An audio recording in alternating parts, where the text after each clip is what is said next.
The Human Angle. Written by William Tenn. Narrated by Edward E.French.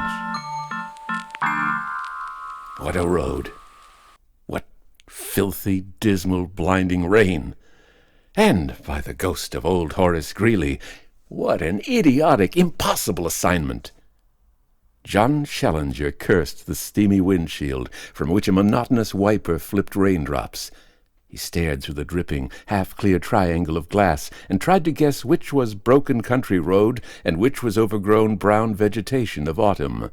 He might have passed the slowly moving line of murderous men stretching to the right and left across country and road. He might have angled off into a side road and be heading off into completely forsaken land. But he didn't think he had. What an assignment!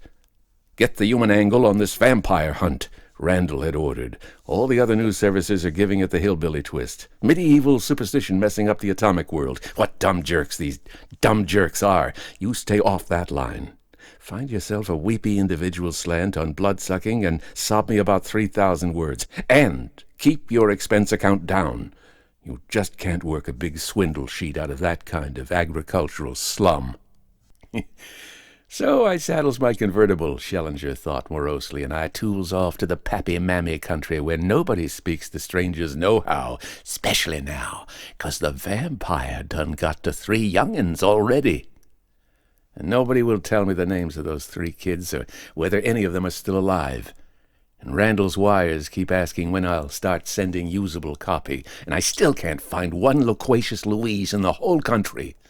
Wouldn't even have known of this cross-country hunt if I hadn't begun to wonder where all the men in town had disappeared to on such an unappetizing, rainy evening.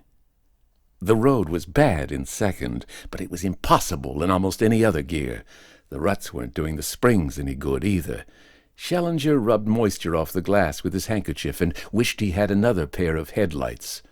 He could hardly see. That dark patch ahead, for instance, might be one of the vampire posse, might be some beast driven out of cover by the brush beating, might even be a little girl. He ground into his brake. It was a girl with dark hair and blue jeans. He twirled the crank and stuck his head out into the falling rain. "Hey, kid, you want a lift?" The child stooped slightly against the somber background of night and decaying, damp countryside. Her eyes scanned the car, came back to his face, and considered it. The kid had probably not known that this chromium-plated kind of post-war auto existed. She'd certainly never dreamed of riding in one. It would give her a chance to crow over the other kids in the tater patch. Evidently deciding that he wasn't the kind of stranger her mother had warned her about and that it would be less uncomfortable in the car than walking in the rain and mud, she nodded. Very slowly, she came around the front and climbed in at his right. "Thanks, mister," she said. Challenger started again and took a quick sideways glance at the girl. Her blue jeans were raggedy and wet.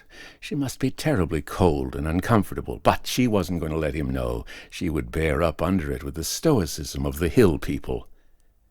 But she was frightened. She sat hunched up, her hands folded neatly in her lap, at the far side of the seat, right up against the door. What was the kid afraid of? Of course, the vampire. "How far up do you go?" he asked her gently. "About 1.5 miles. But that way." She pointed over her shoulder with a pudgy thumb. She was plump, much more flesh on her than most of these scrawny sharecropper kids. She'd be beautiful, too, some day, if some illiterate lummox didn't cart her off to matrimony and hard work in a drafty cabin. Regretfully, he maneuvered around on the road, got the car turned, and started back. He'd missed the hunters, but you couldn't drag an impressionable child into that sort of grim nonsense.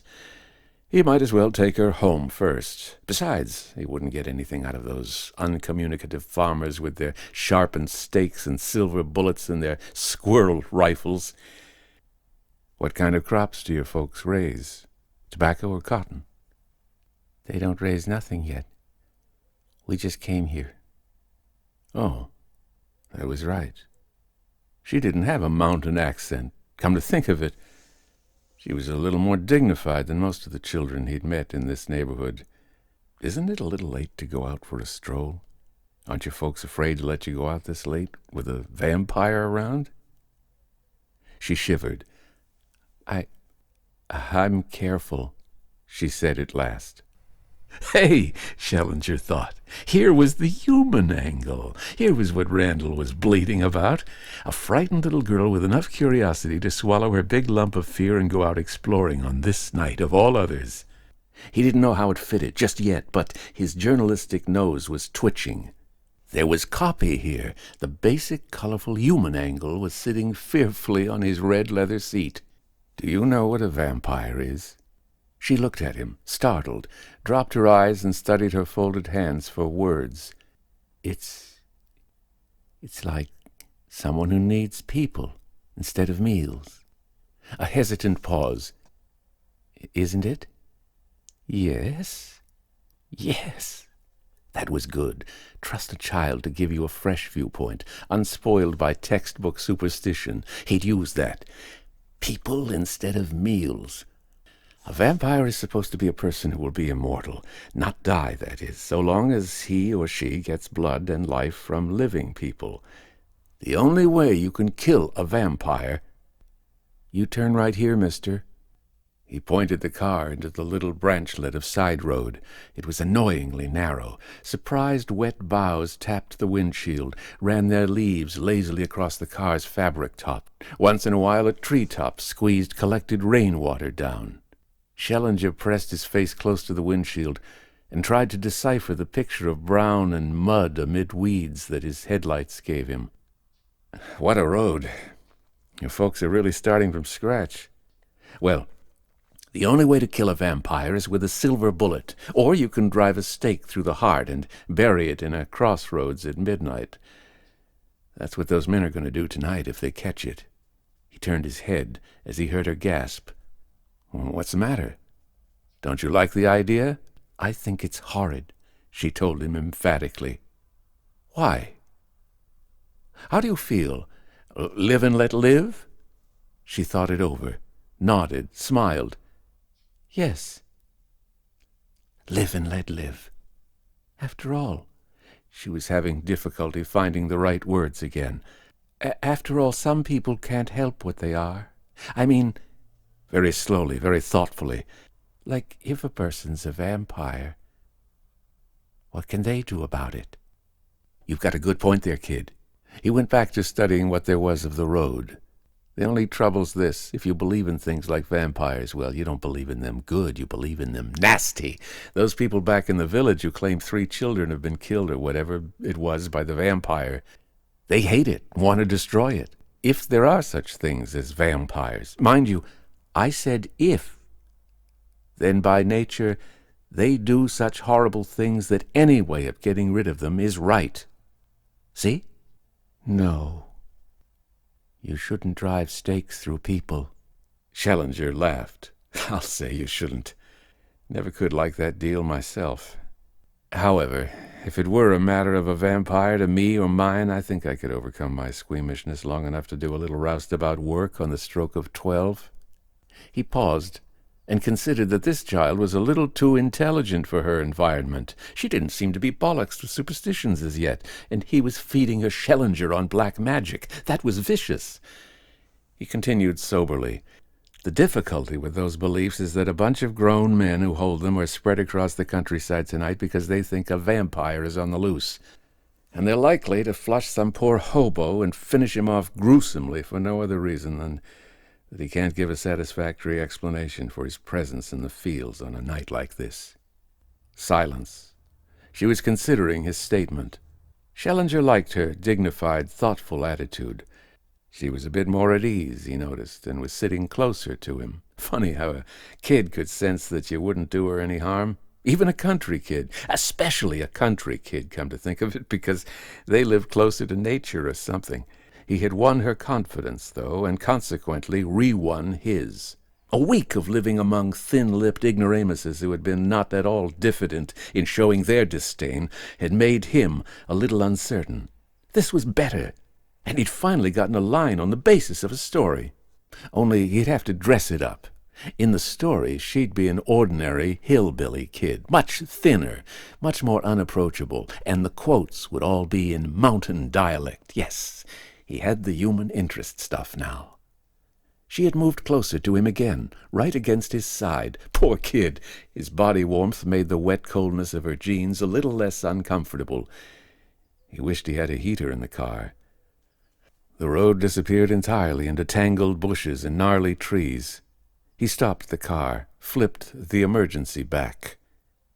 "You don't live here. This place looks as if nothing human's been around for years." He was astonished at the uncultivated desolation. "Sure I live here, mister," her warm voice said at his ear. "I live in that little house over there." "Where?" He rubbed at the windshield and strained his vision over the sweep of headlights. "I don't see any house. Where is it?"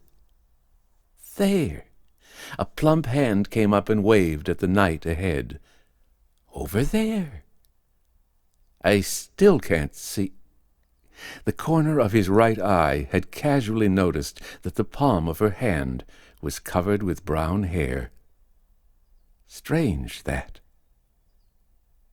Was covered with fine brown hair. Her palm! What was that you remembered about the shape of her teeth? His mind shrieked.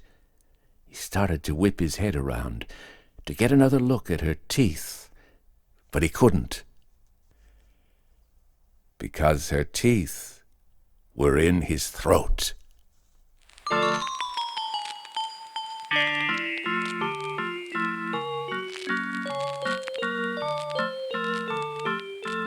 The Human Angle. Written by William Tenn. Edward E.French speaking. Good night.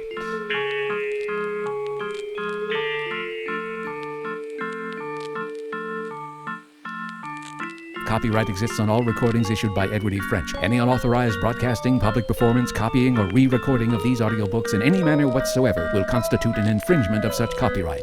Direct inquiries regarding this recording to Edward E. French at email edwardfrench06@hotmail.com.